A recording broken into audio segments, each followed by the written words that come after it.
France, that's where it all started, you know. I had back in '96 when I released my first album in Sweden.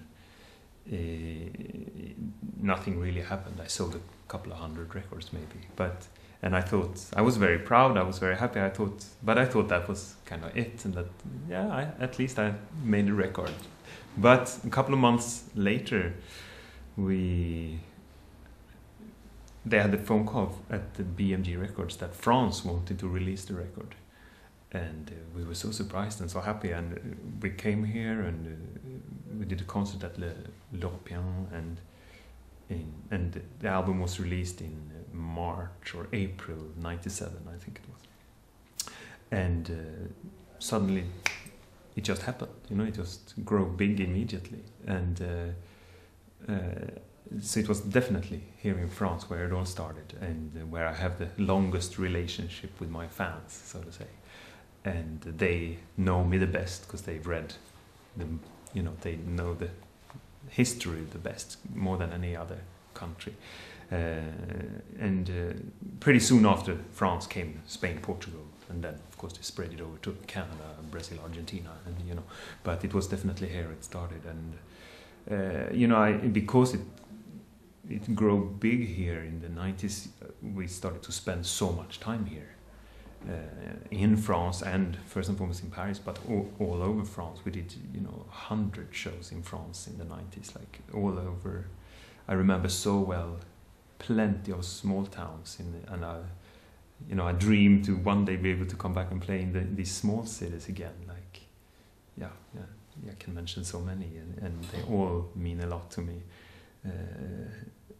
And yeah, we all of us in the band at the time, it was our first time on tour. We were all, it was so precious to us to come and meet an audience, and that audience was the French audience, you know. So, of course, my relationship with France is like, it's thanks to them I'm here today, and I'm continuing doing what I'm doing. And even though now we can't focus as much on France as we used to do, because now I have the rest of the world to think of as well, because it's still growing in the East, and it's happening all over now. So it's funny. It's been, you know, we've been going on it's 17 years ago now, the first album, and it seems still that we're in the beginning of something. So it's really, and it's a lot thanks to the French audience who still buy my record and still come to my concert and support me totally. It's amazing. Okay. Well, you know,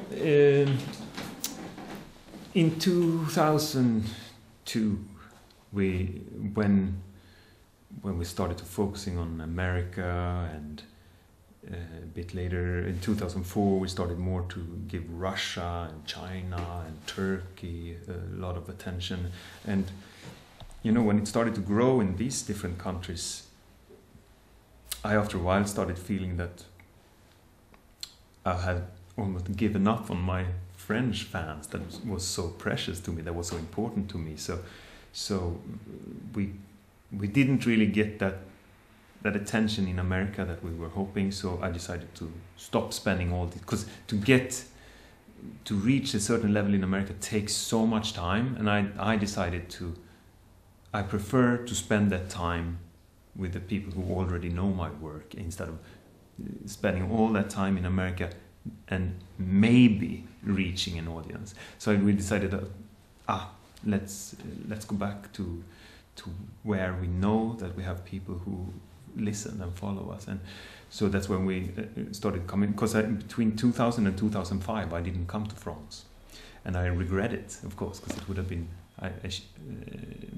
but we had to try to do other things. I mean, we had to give the possibility to other audiences as well. So since last 7-8 years we come back here on each record, and of course we don't do as many shows as we used to, but yeah, like I said, it still feels like it's growing in China, and it's still growing in Russia, and these countries are huge. It's so many people, so it's so many cities to visit, and so, but for sure it's never gonna feel like it does when we are on tour here in France, because here like I said, we have a very special relationship. It's like they know me the best. So this is where my second home is and where my heart is for sure. Yeah. I mean, in the 90s, in the studio we used the sampler as a major tool, and we brought our small peculiar parts of our record collection and looped it. And that was one way of working with electronics in the 90s.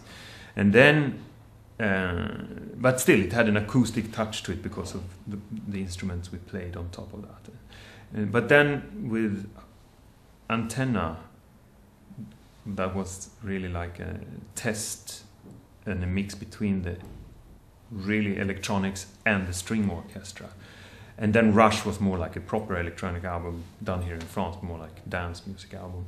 But then we went back to, on the long-term physical effects not yet known, Self-Portrait and Spellbound. That was more or less pure acoustic records that we recorded back in Sweden again with my musicians, but we didn't use hardly any electronics. But on the new record, I wouldn't say that we used electronics, but we took back the synthesizers again.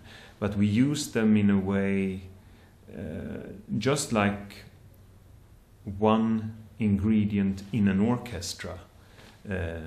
Like instead of one of the, let's say, instead of one of the violins or one of the cellos in an orchestra, we used like a synthesizer sound, but in a mix together with the acoustic guitars and the bass and the pianos. So anyway, it doesn't have an electronic touch on the record really, but for the first time in 7, 8 years, we brought back some synthesizers to the studio. Yeah, I had kind of told myself never to do that, but I usually, when I tell myself not to do things, I usually do it because I like not to put up any borders on what I'm doing.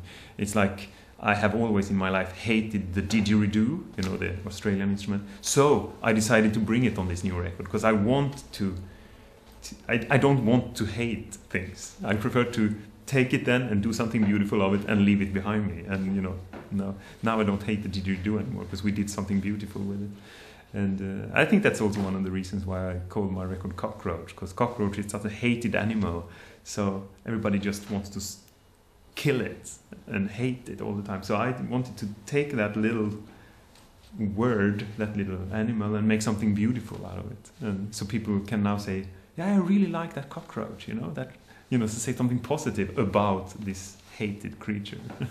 Well, it's that song is, more than 100 years old.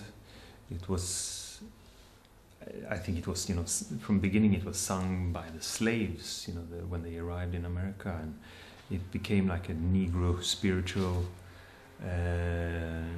And I remember hearing it the first time, the first recordings of it is from the 20s, like almost 100 years old. But I think that the recordings my dad had was possibly from the 40s that I heard when I was a kid. And it's so peculiar and so bizarre, and I felt it, I've known it by heart since I was a kid because I heard my dad play. And I feel it is a part of my, my musical library that I carry around, what is like inspiration for what I'm doing, and